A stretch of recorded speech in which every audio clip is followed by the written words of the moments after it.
성차별적이고 개발자는 문제점을 인식하지 못했다. 근데 무슨 소리야? 김영태 대표는 20년 전부터 이런 것만 그려왔다고. 그러면 경력 전체를 전부 다 부정하라는 거야?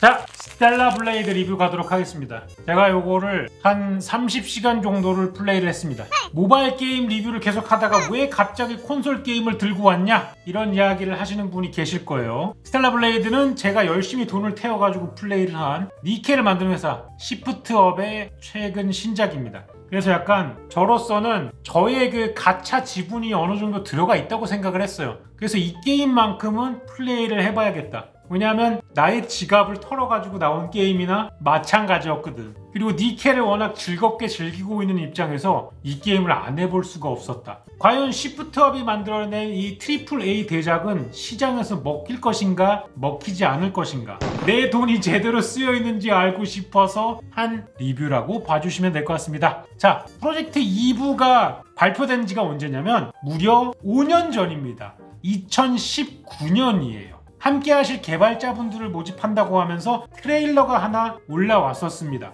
심지어 이때만 해도 플레이스테이션 4와 엑스박스 1을 위해 가지고 개발되던 게임이었습니다. 하지만 실제로는 플레이스테이션 5 독점으로 나왔죠. 그러니까 개발 초기랑 지금과는 많이 달라졌다라는 걸 이야기 드리고 싶어요. 처음에 나왔을 때는 왼쪽 위의 모습을 가졌습니다. 캐릭터가. 그리고 저걸로 트레일러가 나왔었어요. 근데 최종 캐릭터는 지금 오른쪽 아래에 있는 캐릭터가 됐죠. 캐릭터 자체만 해도 굉장히 많은 변화가 있다. 뭔가 차이가 좀 있잖아요. 그리고 이때만 해도 2019년만 해도 달랑 데스티니 차일드라는 모바일 게임 하나밖에 가지고 있지 않았던 회사입니다. 과연 여기서 콘솔 게임을 만들어봐야 얼마나 만들겠어 라는 시선이 훨씬 더 강했었습니다. 그래서 어떤 게임이냐? 간단하게 이야기를 드리자면은 언차티드 4라던가 갓 오브 워라던가 호라이즌 시리즈라던가 이 대작들의 맛있는 포인트를 최대한 많이 가져와가지고 버무려 놓은 게임입니다. 실제로 게임을 플레이하다 보면은 각각의 게임들에서 느껴봤던 카메라 워킹이나 조작 스타일이나 업그레이드 방식이나 이런 것들이 다 들어가 있어요.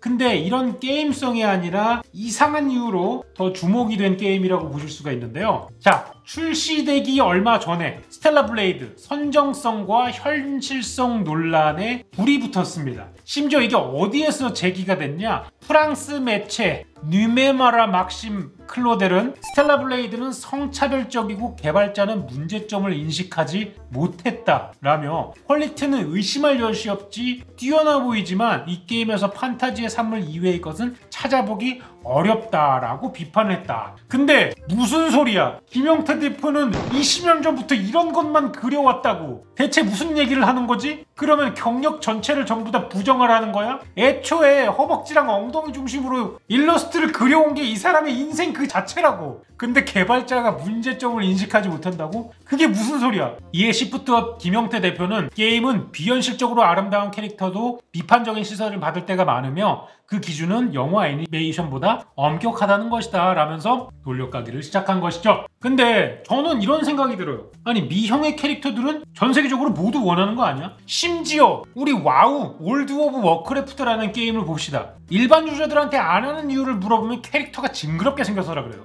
나는 오크 타우렌 같은 거 하기 싫어 막 이러잖아요. 실제로 오크 타우렌만 있을 때는 호드가 많지 않았어. 근데 갑자기 호드가 왜 많이 생겼는지 알아? 블러드 엘프가 나오고 나서라고. 블러드 엘프가 나오고 나서 징그럽다는 캐릭터 없어지고 블러드 엘프가 호드에 추가되니까 호드 인구가 늘었어. 전 세계 모든 사람들이 이쁜 캐릭터와 멋진 캐릭터를 하고 싶어 한다고. 이건 말도 안 되는 소리야. 그죠?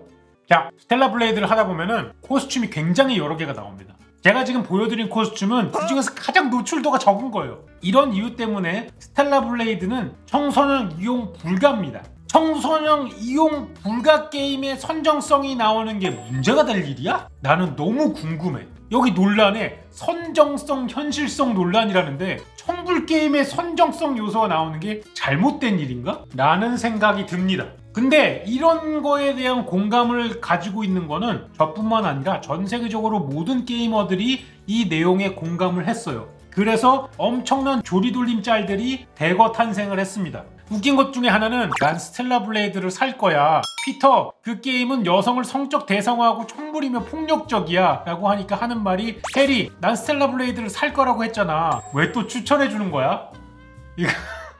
이렇게 약간 풍자를 하는 듯한 짤들이 굉장히 많이 나오기 시작을 했다. 저 매체에서는 이런 내용에 대해서 깠지만 실제로 게이머들이 사는 거는 이 이유 때문에 사는 것이다. 자, 이런 여러 가지 말이 있었지만 스텔라 블레이드 글로벌 판매 순위 석권 계속 나오고 있잖아요. 데뷔 주간 영국 포함 유럽 차트 1위. 한국에서만 인기 있는 거 아니냐? 아닙니다. 전 세계적으로 인기가 다 있어요. 스텔라 블레이드는 4월 29일 기준으로 메타크리틱 82점을 받았다. 80점 후반, 90점 이상을 받은 명작 타이틀보다는 낮지만 시프트업의 첫 콘솔 도전작임을 감안하면 준수한 점수다. 반면 유저 평점은 9.1로 굉장히 높다. 메타크리틱 92점, 유저 평점 9.0을 받은 파이널 판타지 7 리버스보다도 높다. 평론가들이 점수를 적게 줬다는 얘기입니다. 참고로 저는 파이널 판타지 7 리버스도 하고 파이널 판타지 7 옛날에 초창기 나왔을 때 IBM 펜티엄 66으로 돌렸던 파이널 판타지 7의 극성 팬으로서 이야기 드리지만 파판 7 리버스보다 재밌습니다. 파판 7 리버스보다 훨씬 재밌어. 나 리버스 보고 느낀 게 뭔지 알아? 리메이크 게임인데 그냥 옛날 게임 리메이크 게임이다 라는 거 확 느꼈거든. 이거는 새로 나온 따끈따끈한 2024년 신작 게임이야. 훨씬 재밌어 진짜로. 그래서 이렇게 극찬을 받는 게임이 됐다. 그러면 이 만족도들이 다 어디서 나오는 걸까? 저의 개인적인 기준으로 한번 이야기 드리도록 하겠습니다. 일단은 제가 플레이했던 거에 영상을 좀 가져왔어요.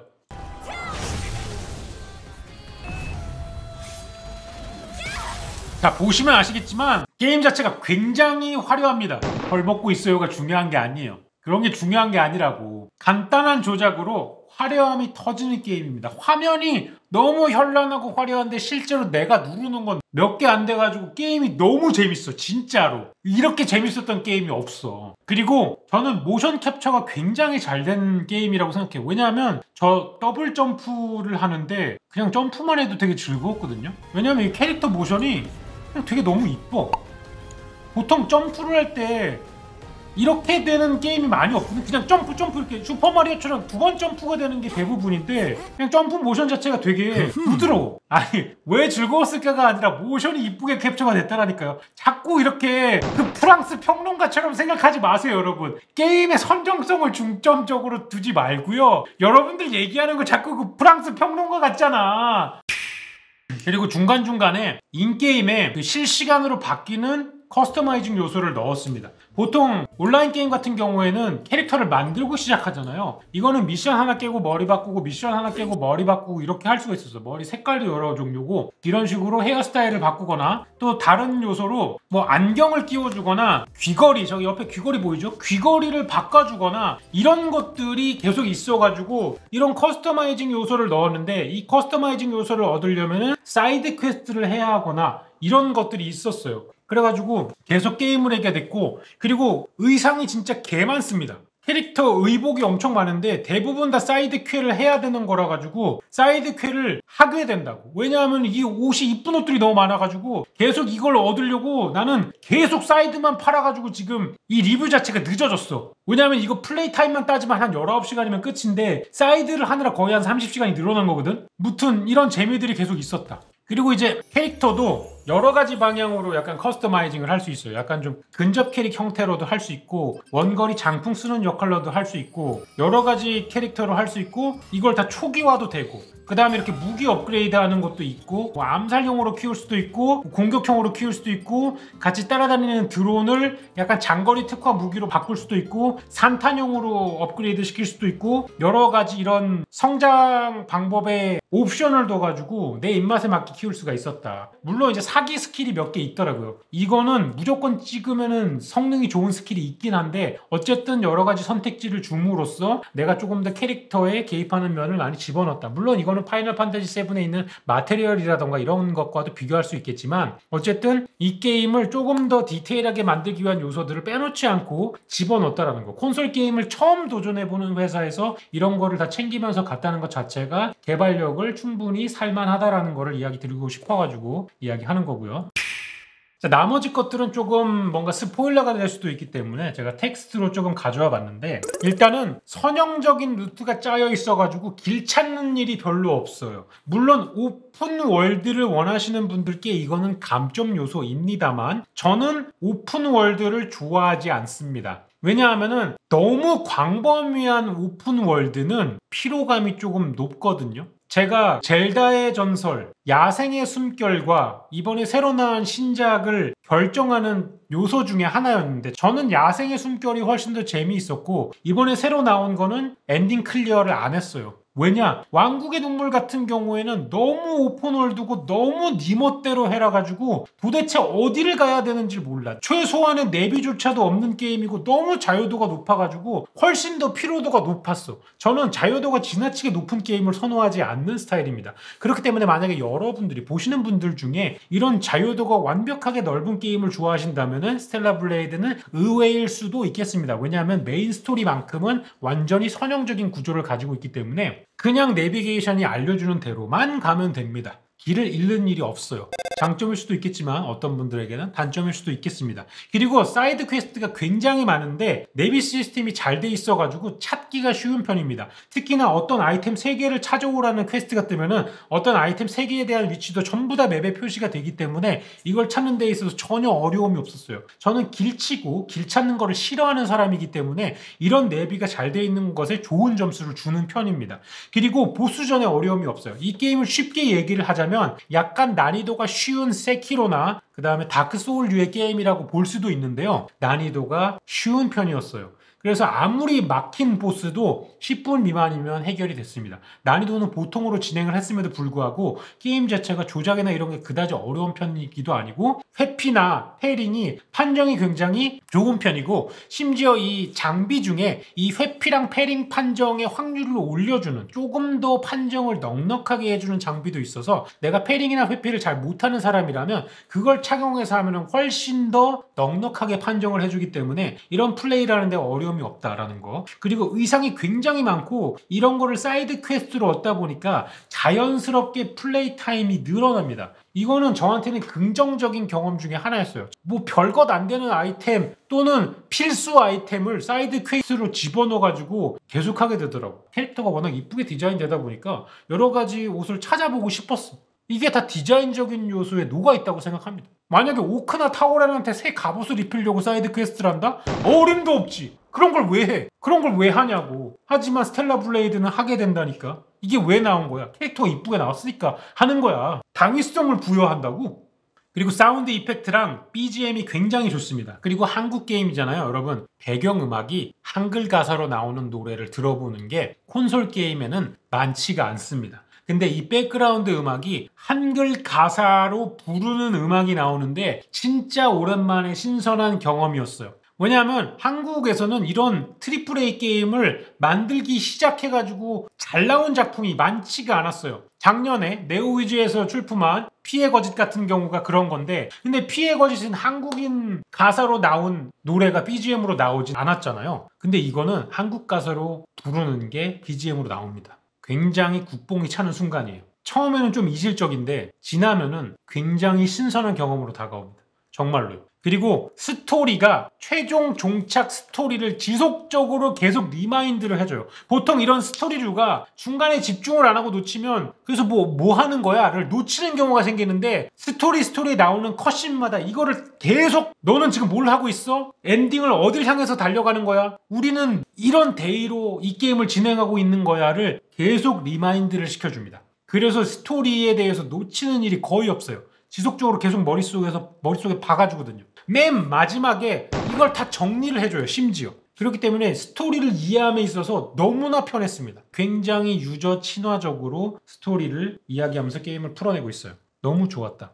아쉬운 점 당연히 있습니다. 제가 게임을 시작하자면 한 30분 만에 멀미가 왔는데요. 기본 세팅이 모션 블러가 굉장히 강하게 적용이 되어 있습니다. 그리고 화면 흔들림 효과가 굉장히 강하게 적용돼 있어요. 저한테는 좀 멀미가 왔습니다. 제가 3D 게임을 안 해본 것도 아니고 와우를 거의 20년 가까이 한 사람인데도 요거를 조절하고 시작하지 않으시면 멀미가 조금 옵니다. 이런 거를 느끼는 사람이 저 혼자뿐만이 아니었는지는 몰라도 옵션 기능에 이걸 줄일 수 있는 기능이 첨가돼가지고 멀미가 심하시다면 요걸 좀 줄이고 하십시오. 그리고 더빙이 살짝 아쉬운 부분이 있어요. 이건 제 기준입니다. 제 기준. 왜냐하면 저는 지속적으로 애니메이션을 계속 보는 약간 더빙에 굉장히 민감하고 더빙에 굉장히 신경을 쓰는 사람이기 때문에 캐릭터의 외형과 목소리에 맺히거나 이런 걸 되게 따지는 되게 깐깐한 스타일이기 때문에 얘기를 하는 걸 수도 있겠지만 더빙이 살짝 아쉬운 부분이 있습니다. 이거는 공감하시는 분들이 있을 수도 있고 없을 수도 있겠지만 제 입장에서는 조금 더빙이 어색한 부분이 있었다. 그리고 필드는 찾기가 너무 쉽습니다. 근데 오히려 도시에서 길 찾기가 빡세요.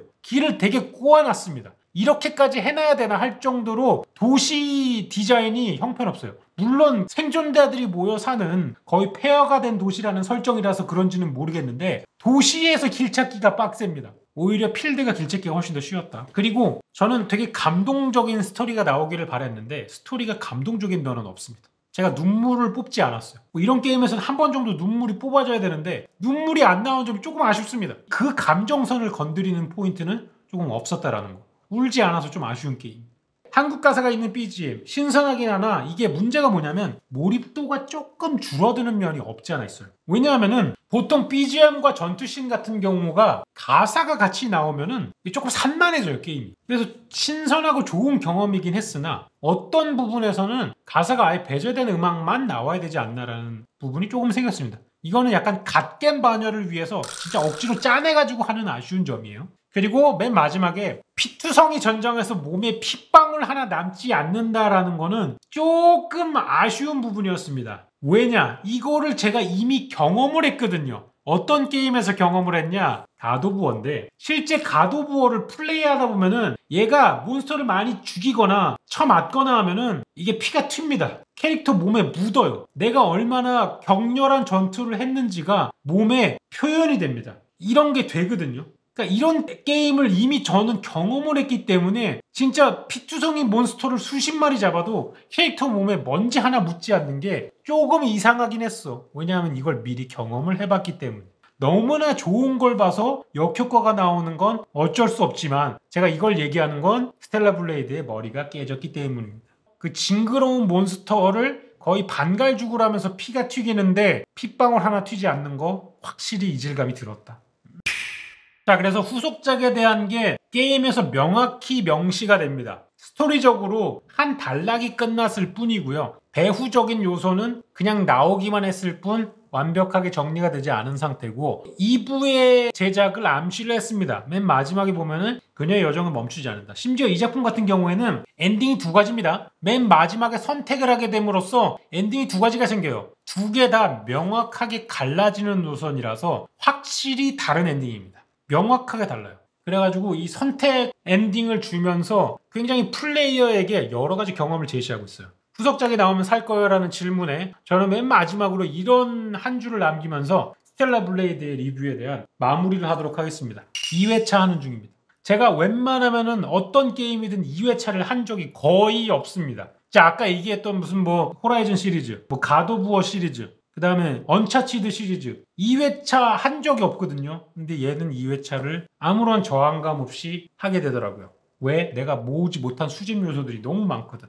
그리고 그 수집 요소들을 저의 자의적으로 시작했다는 거. 게임이 굉장히 매력적이라는 이야기라고 생각을 합니다. 그래서 저는 스텔라 블레이드라는 게임을 정말 지금 고평가하고 있고요. 어떤 의미로는 저는 이렇게까지도 보고 있습니다. 10년 안으로 3아니의 자리를 시프트업이 차지할 것이다. NC, 넥슨, 넷마블의 자리, 그 3대장의 자리에 시프트업이 올라갈 거라고 감히 던져봅니다. 왜냐하면 첫 콘솔 작품을 만드는 회사에서 이 정도의 게임을 출시할 수 있다? 저는 시프트업이 게임 제작을 앞으로도 계속 이런 형태로 해간다면 좋은 포지션을 차지할 거라고 생각을 합니다. 너무나 좋은 게임이 나왔고요. 극찬할 정도의 요소가 있다고 생각합니다. 그래서 많은 사람들이 극찬을 하고 있다고 생각이 들고요. 저도 너무나 즐겁게 즐겼던 게임입니다. 2024년에 5월 11일 기준으로 제가 플레이한 AAA 게임 중에 최고 작품입니다. 아직 7개월이란 기간이 더 남아서 순위가 바뀔지 모르겠지만 추천드립니다. 라고 이야기하면서 스텔라 블레이드 리뷰를 마치도록 하겠습니다. 나의 니케 자금 훌륭히 쓰여졌다. 굉장히 만족스럽다.